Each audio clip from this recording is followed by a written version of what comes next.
on Halloween night. A friendly giant, not a bit of fright. "Let's go trick-or-treating," Arthur said with glee. Frankenstein smiled, "Come along with me." Hand in hand, they went down the street, ready for candy and spooky treats. Arthur and Frankenstein walking side by side, knocking on doors, Halloween's their ride. Chocolate lollies and gummy bears too, a monster-sized adventure just for these two. First stop was a haunted house so tall, with witches, ghosts, and bats on the wall. Frankenstein knocked with his big strong hand. Out came candy, oh, wasn't it grand? Lollipops and chocolates filled their bags.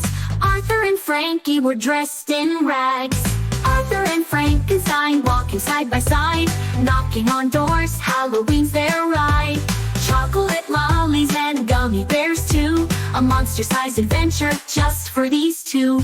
Next was a castle with skeletons so thin, they danced around as Arthur grinned.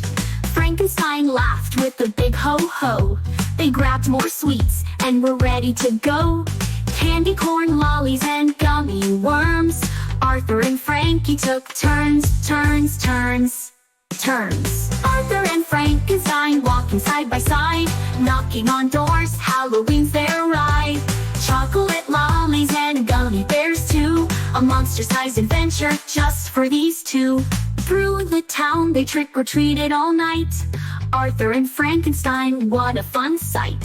At the last house, they got a surprise, a giant candy bar right before their eyes, with bags full and smiles so wide.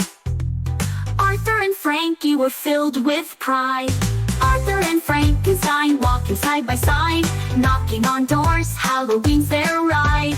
Chocolate lollies and gummy bears too, a monster-sized adventure just for these two. As the moon shone bright in the spooky sky, Arthur and Frankenstein waved goodbye.